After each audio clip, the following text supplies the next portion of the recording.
గురుగారు ప్రధానంగా చూసుకున్నట్టయితే ప్రస్తుత కాలంలో వయసుతో సంబంధం లేకుండా మోకాళ్ళ నొప్పులు అనేవి అందరికీ వస్తున్నాయి. దీనికి మీ ఆయుర్వేదంలో ఒక చక్కటి రెమెడీ ఏమైనా చెప్తారా? చక్కటి ప్రశ్న అడిగారు.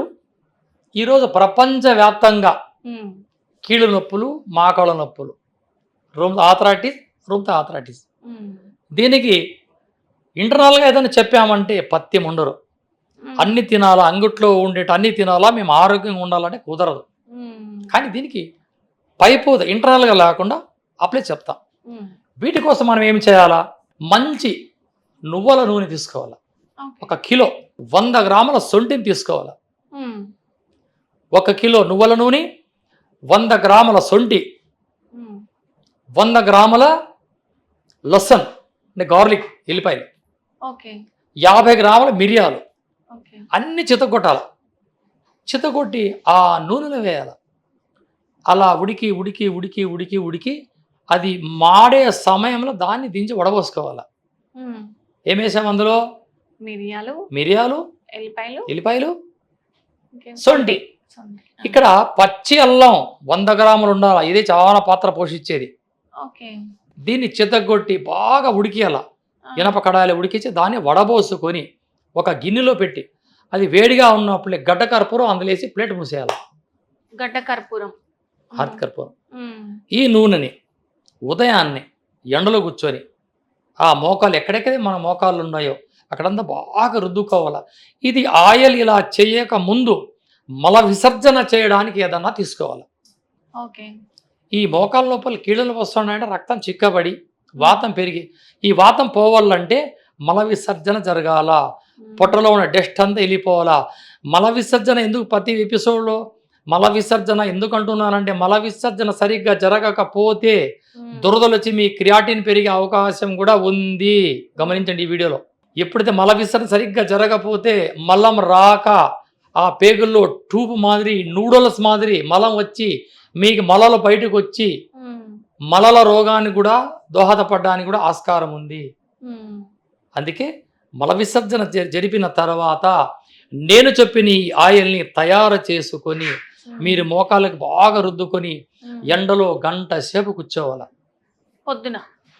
కూర్చుంటే ఆ సూర్యరశ్మి ద్వారా ఎప్పుడైతే ఈ చెమట్లు బయటకొస్తాయో హ్మ్. ఆ చెమట వచ్చే రంధ్రాల ద్వారా ఈ ఆయిల్ లోపలికెళ్తుంది బాడీలో. ఓకే.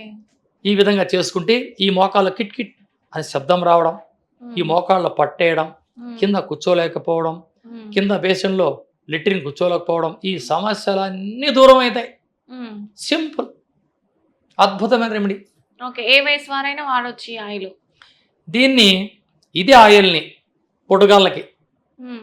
బయట నిలబెట్టి బాడీ అంతా బాగా ఆయిల్ పూసి హ్మ్. ఎండలో నిలబెట్టి వేడి వేడి నీళ్ళతో స్నానం చేపిస్తే హ్మ్. పిల్లగాళ్ళు ఎంత హుషారవుతారు. హ్మ్.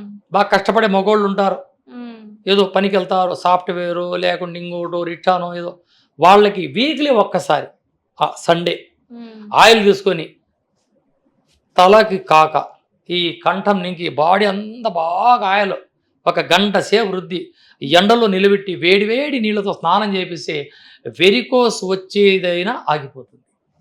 Varicose veins. ఇప్పుడు ప్రధానంగా అది ఎక్కువైపోయింది సార్. ఎక్కువ సిటీలో చూసుకున్నట్టయితే చాలా మంది అంటే కదలకుండా కూర్చోవడం ఈ వల్లనో ఏంటి. వీళ్ళు ప్రాచీన కాలం అక్కడక్కడ మాలిష్ సెంటర్లు పెడుతుండ్రి. హ్మ్. హ్మ్. మాలిష్ చేస్తుండ్రి. ఈ అవును. నాయి బ్రాహ్మణులు హ్మ్. అక్కడ కొట్లు రూ. 5కి, రూ. 10కి మంచి వంట అంతా బాగా మాలిష్ చేసేవాళ్ళు. హ్మ్. బాగా మాలిష్ చేస్తే ఎప్పుడైతే ఈ స్కిన్ కింద హ్మ్. పొరలలో క్లాట్లు ఉంటాయి అవన్నీ కరిగిపోతా అండి. ఆ హ్మ్. వేడి వేడి నీళ్ళు పోసుకుంటాను అలా ఆగి నిద్ర వచ్చేస్తా అండి. ఇది ఎక్కడ చేస్తున్నారు?